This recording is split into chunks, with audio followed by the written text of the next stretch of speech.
All right. Good morning, everybody. Happy New Week.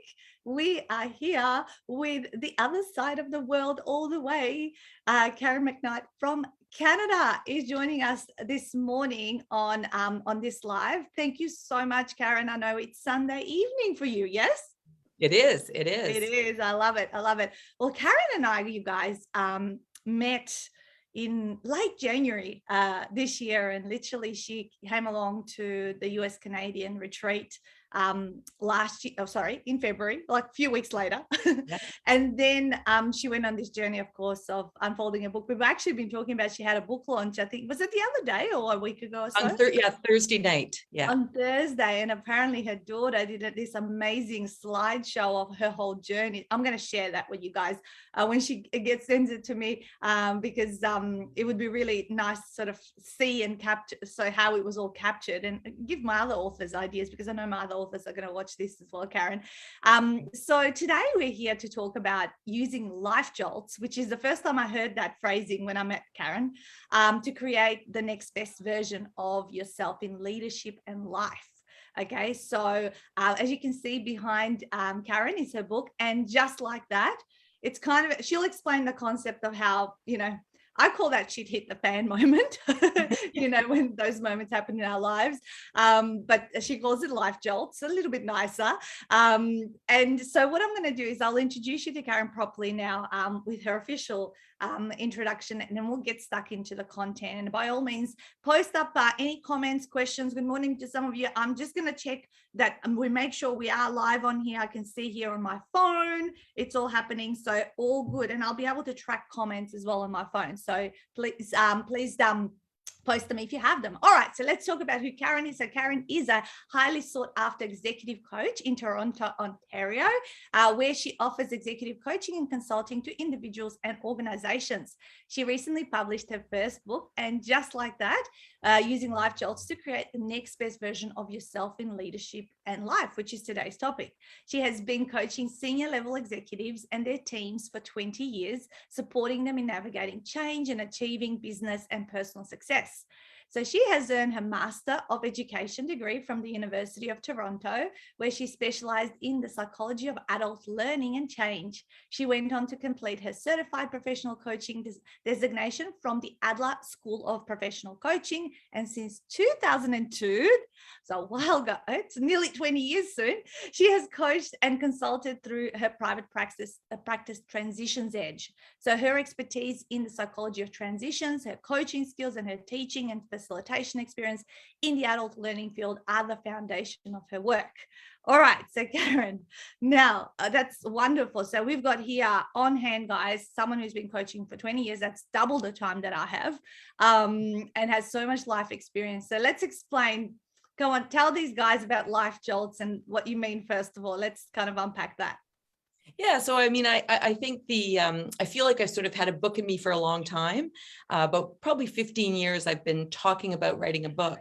But I think when the pandemic hit and I was sort of quarantined in my basement for 14 days, I realized that this was really a jolt on a worldwide level. And metaphorically, I kind of hit rock bottom myself and realized, so how do we take this concept when something hits us and actually use it to become the next best version of ourselves, instead of,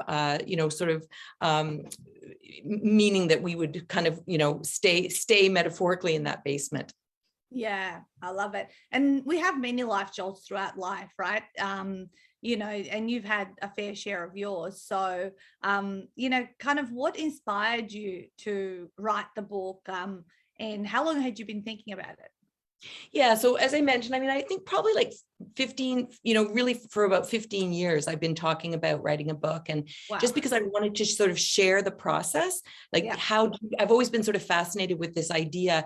How is it that some people sort of sail through change and hard times and challenges, and other people have really difficult times with things that might seemingly not even be as big, but it feels really big to them. And so that's sort of always been a fascination in my coaching practice. And then I also, as I got thinking about it, it's not just the bad jolts, it's also sometimes, things that we create, a new job, a move, or things that you're doing right now, even with your family, right? Even if they're things that we want, it still requires us to respond in a different way. And so it's all about sort of what's the mindset and that we need to have in order to take our life and our leadership to the next level, whether or not that jolt is internally generated, externally imposed, whether it's positive or negative.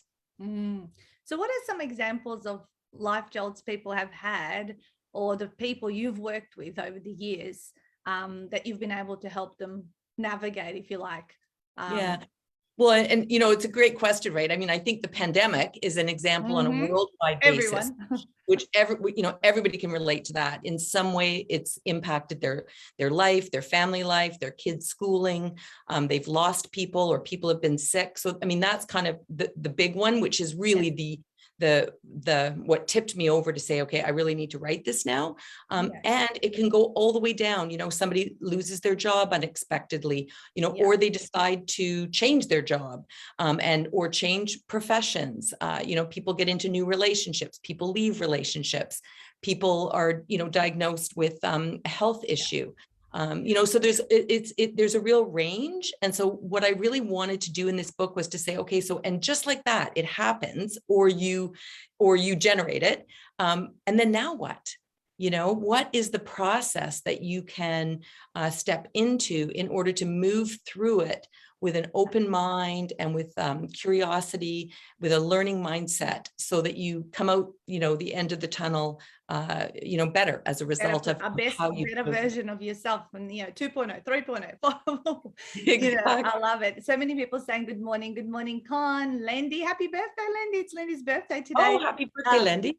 Padmini's there. Please post questions, guys. Actually, I've actually managed to set up my comments right here next to me. I've never done that before, so they're really handy. So you guys, if you have questions, please post them, because I actually have them right on hand scrolling through here. And good morning, Leslie. Okay, so you talk about there's a process, and I love I'm a how-to girl. Tell me what to do. Step 1, 2, 3, and I'm going to go through it. And because I follow recipes, because when you follow a recipe, you get the cake, right? If you wreck it, if you don't put the right ingredients. So what is part of your process? Talk us through, give us some ideas, because I'm sure there's some people going through serious life jolts right now. We've talked about before we went on live that so many of our country here are in massive lockdowns, really extended ones. Thus, what we've done as well, currently in hotel quarantine, is to escape, and to, I guess, make a move. And again, as you say, what's the process? Let's talk about that. Yeah. So I think, one of the things that I start out with, I sort of use this math equation, which is that we're all sort of always engaged in our own current life equation, I call it. And, there's different steps to that equation. And we have to start with, well, what are the actual variables? And everybody's circumstance is different, even if we're going through the same kind of thing.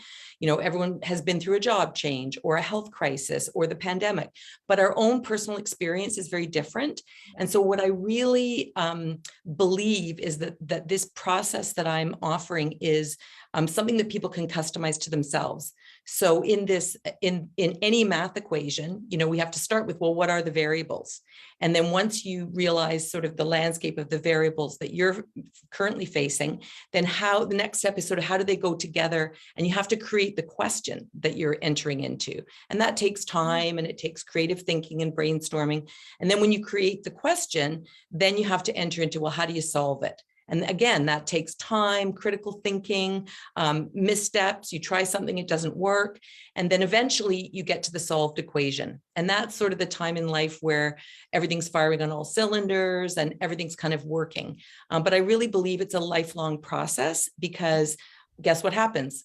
A jolt happens. And so the variables change, and then you're sort of back to the beginning. And so that's sort of the overarching way that I sort of look at this process. Can I ask? So tell me an example, because I love how you explain it, and it sounds like a mathematical equation, which is cool because some people think that way. So what are some examples of variables? When you say the word variables, what does that mean? Yeah. So again, if we want to use the pandemic as an example, I mean, there are, so for example, some people, had to continue going into work. Other people had to work from home. Other people did a hybrid. Other people lost their jobs. Other people decided they had to leave their jobs because they had to go and care for somebody who was unwell in their family. So those are the kinds of things. So it's sort of breaking down. So the jolt might be the pandemic, but the specifics are, so your work situation, okay, your family situation, okay, all of a sudden, your kids are staying home, they're not going out to school, your business, you're running a business, and the supply chain has been interrupted, and so you can't do your work, and you've got the responsibility of keeping people employed or wanting to keep people employed. So it's sort of like some people like a restaurant owner definitely could not run their business and have people, but they could they pivoted to takeaway stuff to keep afloat, whereas we went on Zoom from real life tours. Other people could full stop had to stop doing, say, massage therapists. They can't do a takeaway massage or something like that. So everyone's options are slightly different. So that was the step, so let's look at the variables. What's happened to you and what are your options? Things like that. So remind me, and then the next one is? So then the next step, once you've sort of looked at the landscape, and I've got sort of the, life categories is one of the exercises at the beginning of the book, which is so to help people to sort of do a review of all the categories, the roles that you play, what are the specific things in each of those categories. So once you sort of understand the landscape of those variables, then it's like, okay, so now how do I put those together into a what's next question? So, okay, if I've got my kids being homeschooled and I don't have a place for them, how am I setting up their school in a closet, or how am I setting up my office in the basement, or, so then how does all that go together? That takes time and analysis. And again, really radically accepting, even if it's not what you want, this is what you have. And so how are you going to put those things together in a way that will work for now?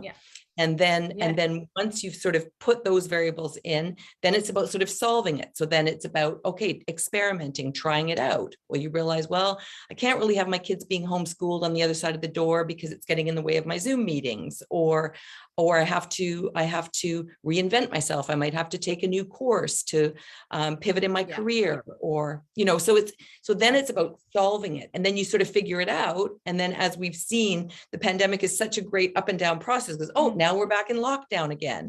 And now we get to go back out into the world. Oh, the restaurant can open up again. Oh, no, now it's shut down again. So it's about how do you remain really present and aware, and in terms of your own reality. And then, instead of just being blindsided by it or paralyzed by it, how do you actually move through it in order to make whatever your reality is work for you, given the current circumstances, instead of fighting against it? It's sort of about, how do you get in flow with the reality of life? And I love that. I guess the way I would phrase it, and as we left Melbourne on the plane the other day, I said, no matter what, guys, we've got our problem solving mindset. Whatever problem we come up with, there's got to be a solution. And just as you were talking about it before, my son is in the bathroom doing his school because we're in a clash of our schedule, and he's set up on the little makeup bench with a chair with his headphones so he doesn't disrupt this interview, and we've got the timetables up on the wall as to what's going to happen. The funniest, I've shared this, but using a kettle to warm up some pancakes on the outside of it. Yes, literally, it's like when a problem arises, you stop and you go, okay, there has to be a solution, but you're looking around at limited resources, and you're kind of going, what? So is there a way that you help people develop this kind of, because how do what's your advice? Sometimes people get really stuck in victim mentality. It's not possible, and they really just fixed mindset, right, versus growth mindset and all that kind of stuff. So what do you say to people that they're in that space, because it's sometimes hard for them to hear you if they're not ready? Yeah, and so I think it's a great question, and I think that it starts. I've sort of got some foundational chapters, which I think are really important for people to start with, which is, and mindset is, well, first of all, it's paying attention and becoming more aware, and not just becoming aware of the situation, but becoming aware of how are we showing up in the situation, and what does at our best feel like? Because particularly when we're going through challenging jolts, it's really hard to connect with your best. So it is about a process of identifying, okay, so when I was at my best, I might not feel at my best right now, but when I was, how did I show up?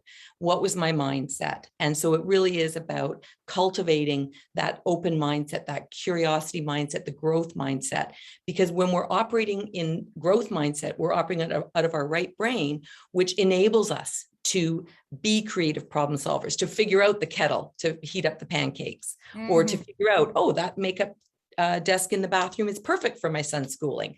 And so and when we're operating out of the fight, flight, freeze response, we actually don't have access to the part of our brain that enables us to be open-minded and creative and curious.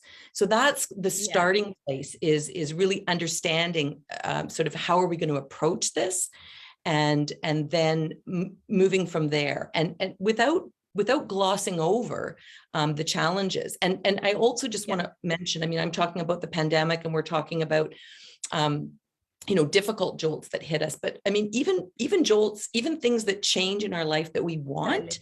I mean, it's the same process. We can still get, we get the momentum going of the energy and the excitement, and that also, sometimes stops us from being able to be at our best, because we aren't thinking, we're just sort of reacting or going with whatever is sweeping us up at the moment. Yeah, exactly. Yeah, so it works both ways. Life jolts can be positive and negative, and it's about, I guess, also finding that neutral place. I heard from a mentor in the past that the best place to make decisions out of is when you're in a neutral state, not too excited and not too sad.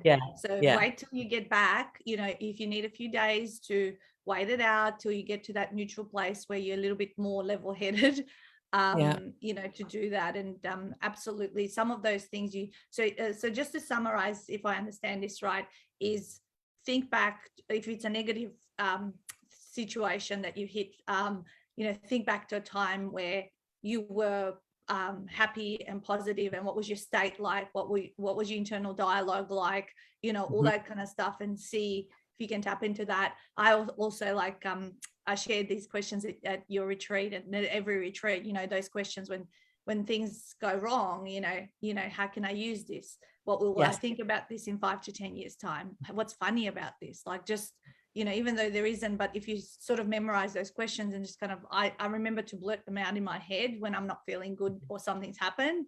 And then I go, and it just brings me a little bit down off the off the cliff. Well, it's true.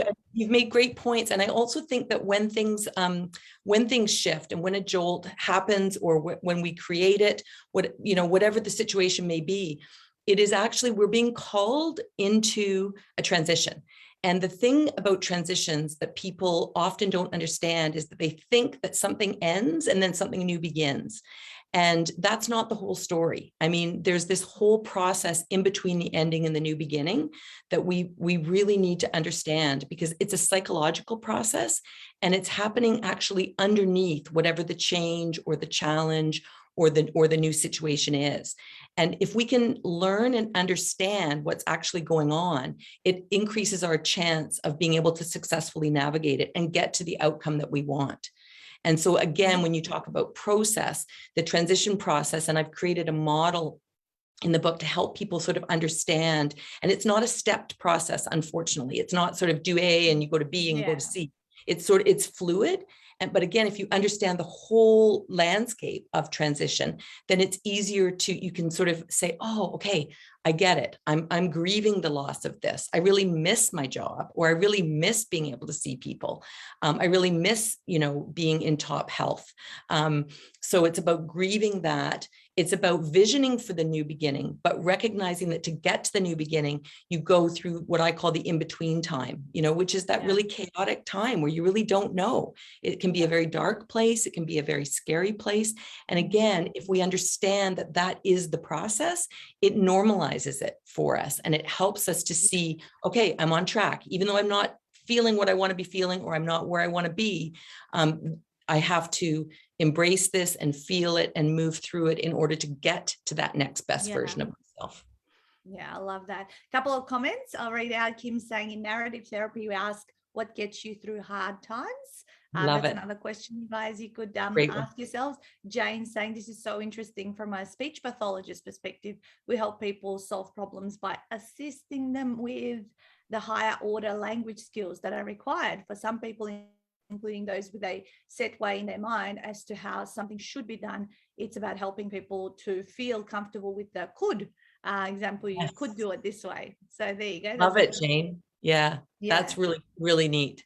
Yeah, awesome. Thanks for sharing some of those insights. I'm sure like we can just kind of make a little toolbox of these questions and things that you guys have just all shared, and Karen's insights. And next time, good or bad stuff, we tap into that. And it's about awareness, isn't it? Like, I think it's about stopping yourself and going, okay, kind of just almost being able to, to observe yourself, even from a helicopter view, like, and see what's going on and kind of decipher it that way. And awareness, I guess that's what ultimately coaching brings, doesn't it?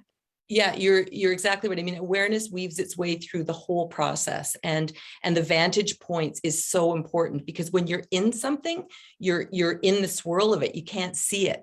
And so it's also about cultivating an ability to, what I call move to the balcony and look down on the situation and see all of the different complexities and be more objective about the situation. And it's very difficult to do that when you're in it. And so there are tools and exercises and ways to support you in expanding your capacity to be able to have that bird's eye vantage point view and see different things, and also be open to experimenting. It's also not direct drive. And, especially a lot of the people that I work with, super high achieving, really intelligent people, they want to go to solution. And solution is definitely where we want to get to. But it takes that stop, that pause, that awareness. What do I need to learn? Who do I need to have on my team? Especially if things are coming out of the blue that we have no experience with. We have to get into that learning mode and be able to see what fits for us. And everyone's situation is different. I mean, I always say, if one situation, one situation. And so it's important to take that pause. And it's that empowerment in between what happens and how we respond. So it's not to be reactive, but it's actually to take that stop and say, what is it that I need to do? How do I need to tap into new learning, resources, people? What do I need to experiment with? And I really believe, and I am so fortunate to have done this work for the past, almost 20 years. And so I can say with confidence that it really works, and that the answers evolve, and they evolve from this sort of open-minded curiosity, experimenting, thinking. I say, being a researcher in your own life in a sense, and moving through it with that kind of intention. I love that. Another thing that I've read, I don't know, somewhere, but it made a lot of sense to me.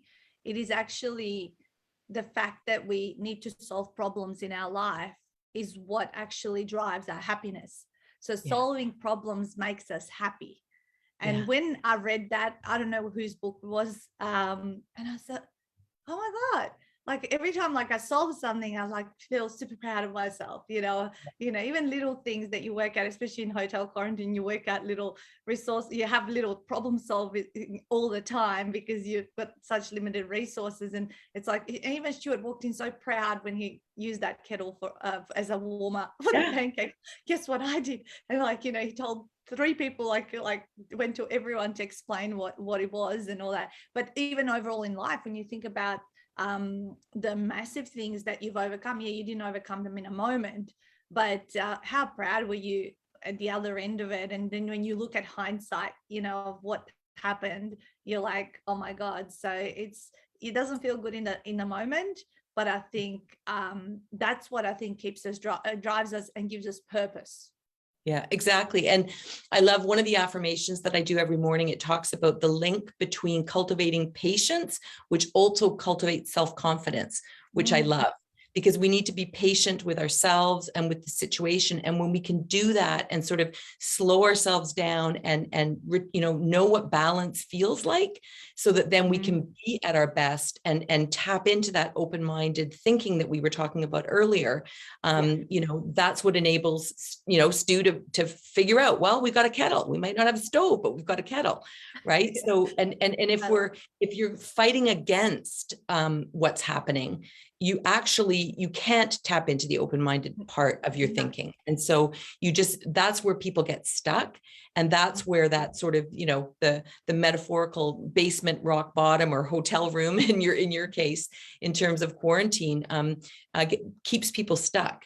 And so it's really about cultivating that sense of hope and positivity in saying that there are other ways of looking at this. And we might not have been in this particular situation before, but if we scan our life, we've navigated a lot of jolts in our life. And so, one of the exercises is, doing that review. What are the jolts that you've experienced in your life? Yeah. Positive and negative, internally generated, externally imposed. What are the things that worked for you to get you through that? And then how can you replicate and overlay those things on what it is that you're dealing with now? Beautiful. I love it. Question, Vicky, very interesting, Karen. Congratulations on your book. What is the affirmation that you use every morning? Did you mention an affirmation? Yeah. So I actually do one of the ones, it's Jonathan Lehman. Is his name, and really interesting. I mean, talk about a life jolt. He was a really successful lawyer and burnt out and decided to devote his life to mindfulness. And it's just his 10-minute morning, and it's 7 affirmations, and they're fantastic. So you can look him up on Insight Timer is the one that I use for him. So it's Jonathan Lehman. Okay, cool. Maybe we can put it in the comments box when we get off the call, and people can look it up. Okay, thank you for sharing that. So let's talk about a little bit about your process. I mean, obviously you told me before we got on the call, your daughter did a whole trailer, if you like, or a journey video of when you decided, and then how holding your book in hand at the book launch and all that. So I'm going to share that as soon as you send it to me, so guys can see what I'm referring to on this call.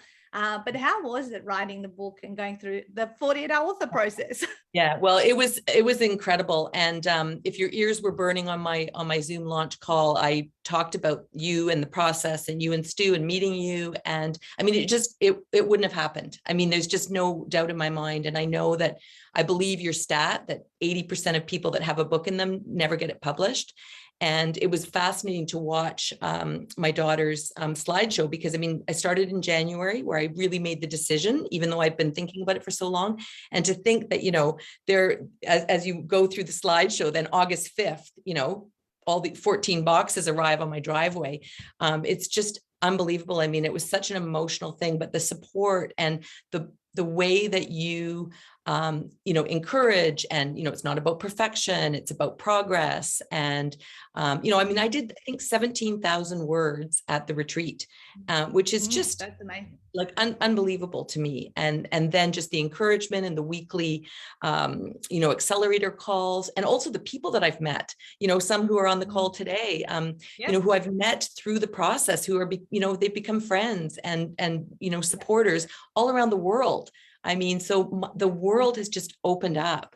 And, and you said right in our first conversation, it's not really about writing the book. It's about who you become as a result of writing the book. And that is incredibly true. And, to think that in 6 months, something that I've been thinking about for, probably 15 years is actually, in my hand, and I can actually like hold it. And, it's very exciting.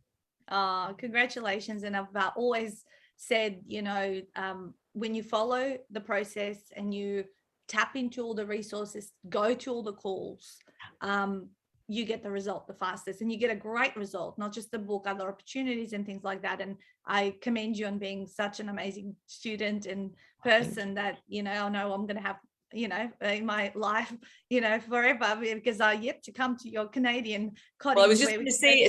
as soon as we're through this, you have to bring the family up to Northern Yay, Ontario. Canada. That's on my vision board. It's been on my vision board forever. And of course, I didn't know how it was going to happen, but now I've got quite a few Canadian authors. So, and one that's Yeah. got a cabin in the snow. So Yeah. I love it. I love it. Oh, it really has been a pleasure. And, I encourage you to connect and keep coming to your now masterclasses. Of course, we finished the Absolutely. retreat, we finished the book, but the work has just begun. We want to leverage this book, and for you to be able to spread your wisdom beyond your one-to-one work that you've been doing for 20 years, that's kind of, you're at that level that you need to be in front of more people. Yeah, and I think that's a really great sort of note to end on, because, for me, when the pandemic hit, and in the first chapter sort of explains, the process that I went through, and sort of metaphorically hitting rock bottom myself. But it really is about, sharing this with a wider audience. And I am just so grateful and privileged to be able to do that, and to be able to, share what I'm so blessed to have learned over the years in walking through life and work and leadership with other people. To be able to put it out there in this format is really a privilege. So thank you. I love it. Your next challenge, and from me to you, will be your online program, because that's definitely. Whoa, my light just fell. Are you okay? I'm okay. It doesn't look too bad, but I'll fix it up as we're wrapping up. Tell the guys where they can get your book. So my website is Karen-McKnight, and that's McKnight with a K, McKnight.com. And so Karen with a dash McKnight.com. Karen is normal with a K, her dash, like the minus sign, and McKnight and MCKN. Yep, that way. .com, guys. And of course, on all your awesome online book resellers as well, distributed out, that you can look up the book and Just Like That. And that brings us to a close for another Monday morning live with Nat. And thank you so much for giving up some of your Sunday evening. Please keep us posted. Maybe we'll do another interview in 6 to 12 months and review where we're at and all that kind of stuff. So congratulations, and have an amazing week next week. Excellent. Thank you so much, Nat. Really appreciate everything. And everyone's saying thank you, love your work, Karen, all that sort of stuff. So go and check out all your posts or comments and reply to those guys. I'll talk to you soon. Bye. Okay, take care. Bye, everyone. Thanks for joining. Thank you.